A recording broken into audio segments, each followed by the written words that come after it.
Alright, you lot, strap in and shut up. This one's going in dry and coming out hard.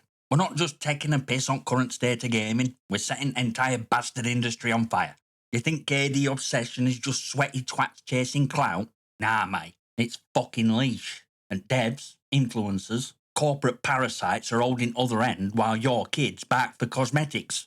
This ain't gameplay anymore. It's fucking grooming, wrapped in neon skins and Twitch clips.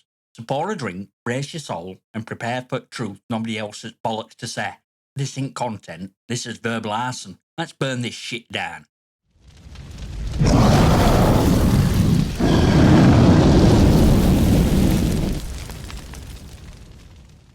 You want to know where it rot started?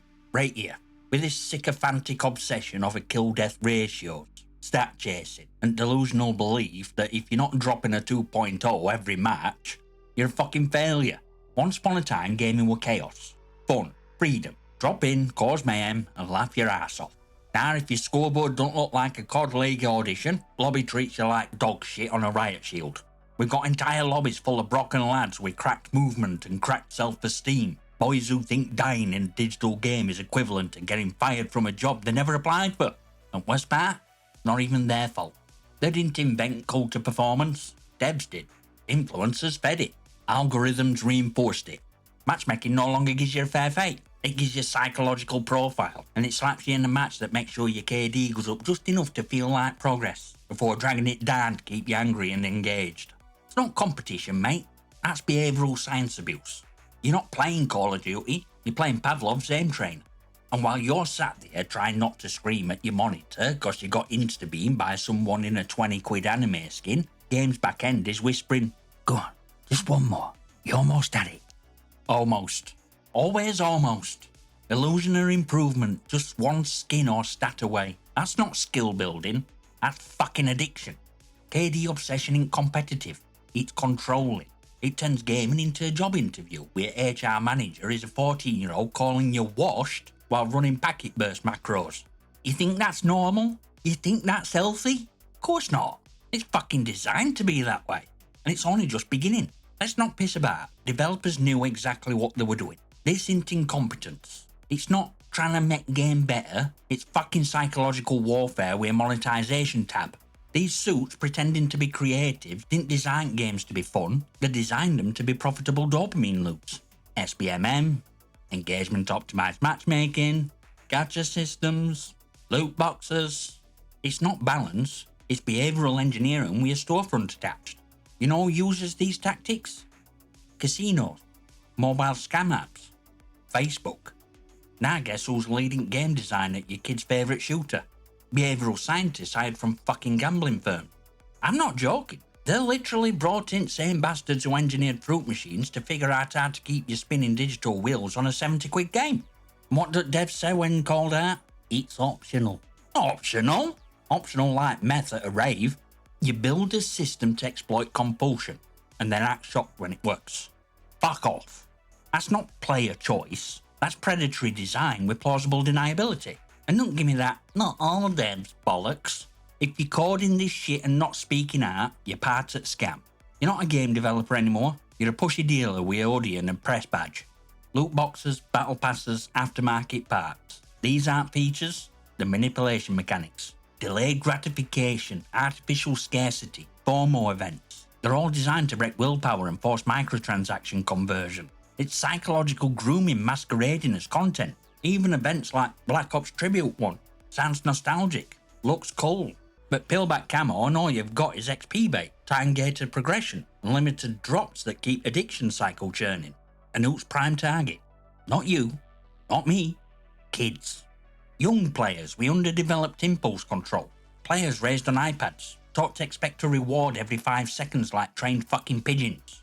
This ain't game development, it's corporate behavioural control. And devs? They're not just following orders, they're built damn bunker. And guess who's next in line for a bollocking? Parents who handed over their kids like it were fucking daycare. That's how we ended up here, with 12-year-olds spending 300 quid on V-Bucks and melting down over digital KD stats. It's cost mum and dad outsourced parenting to fucking Apple. Somewhere along the line, raising your kid got replaced with, "Here, have an iPad, now piss off while I doom scroll TikTok and down a lukewarm flat white." We used to hand kids value, now we hand them devices. Kids aren't growing up with discipline, resilience, or ability to sit in a room and just exist without a dopamine drip. They're growing up on Cocomelon, endless YouTube autoplay, and games specifically engineered to replace their attention span with a loot box. And who do parents blame when little Johnny goes feral cause he couldn't unlock a mythic skin in time? Game, system, big tech. Bullshit.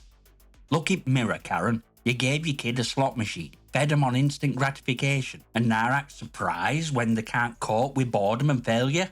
You let fucking algorithm raise your child. You let Twitch streamers become the role models. You taught them not how to handle stress and how to avoid it with another hit of content. And now we've got an entire generation that melts down when Wi-Fi drops. Gaming used to be about earning your place. Now we got parents paying £100 a month on cosmetics just so the kid don't get mocked at school. That's not support, that's bribery. And while kids rot in neon addiction loops, industry grins like a Cheshire cat made of cocaine. Cause parents, they're complicit. They won't learn system, they won't set limits. And they sure as hell won't admit the health-built problem. You want to fix this shit? Start by telling parents, if your kid's being emotionally manipulated by a game, it's your fucking job to unplug it. Don't understand SBMM? Don't know what gacha means? Then educate yourself. Or hand over your kid's future to a marketing team in a Silicon Valley bunker. Cause while you were sipping soy lattes and just trying to get through day, your kid learned that love equals loot, identity equals KD, and success equals shiny fucking skins. And that industry don't need to raise them, it owns them. Next, let's talk about soft-spoken scumbags in pastel hoodies. Mental health awareness influencers who cry on camera, then cut to ad read like it's just part of fucking script. I've really been struggling lately. Cut to use code SADBOY for 10% off your serotonin deficiency. Get all the way fucked. These aren't advocates, these aren't role models. These are emotional pimps, turning human suffering into content cause sadness equals views and views equals money. They don't talk about trauma, they leverage it. They don't help kids, they inspire them to perform breakdowns for engagement. And worst part, it works. Cause we got kids out here with no dads, no direction, and no one telling them what real strength looks like. So they tend to Twitch therapy sessions sponsored by energy drinks and think that's vulnerability. Real mental health struggles deserve respect. What these performative parasites do, that deserves a boot in bollocks and a blackout from every platform they abuse. You think it's coincidence that influencer burnout, fake apologies, and I need a break from social media cycles keep happening? It's because these grifters have turned emotional dysfunction into a fucking business model. They're not healing, they're selling sadness like it's fucking merch. I care about all you guys so much. Yeah, that's why your panic attack came with an affiliate link. And let's not forget real kicker. These are the same tossers pushing grind set. Stay on hustle, keep chasing greatness, believe in yourself. While they sit on editor team, passive income stream, and an audience of emotionally dependent kids they've trained to treat them like digital gods. These lads aren't building community. They're building cults of personality with mental illness as marketing hook. And what do game companies do? Partner with them. Stick the code on every skin, boost them in every algorithm, push them as face at community. It's all one big circle jerker exploitation. It's truth. You're not opening up, you're being harvested. Your tears are content, your pain's profit, and your identity? Just another fucking conversion stat in marketing deck. And who engineered tools behind all this? Fuckers turning entire industry into behavioural science experiment. Who art villains? Real, documented, paper trail having bastards. Well, let's name names.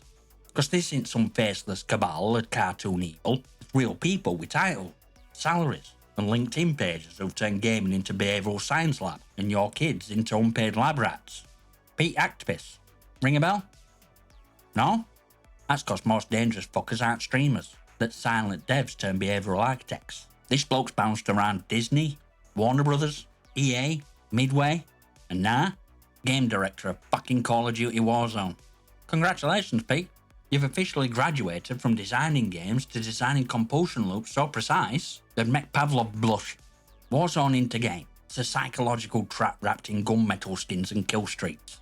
Everything from your first win to your first loss to way it pairs you with players just a little bit worse than you is tuned like a fucking casino slot machine with frag grenades. And who did Pete and pals hire to help with this? Psychologist, neuroscience consultant, behavioural analysis. Not to make game better, to make them stickier, to test how often to feed you a win, how frequently to show a skin you can't afford, how hard to push you if session times out just as you were about to win again. That's not good game design, that's digital heroin laced with just enough frustration to keep you logged in instead of walking away. And every single design doc, every user retention meeting, every fucking heat map of your gameplay behaviour, it's not to entertain you, it's to predict you, control you, monetize you. And they've been doing this for years while media smiles and slaps game at year trophies like the knighthoods. You think this shit's unintentional? You think it's just bad balancing? Nah mate, it's science, weaponised, and it's aimed squarely at kids too young to understand strings being pulled behind screen.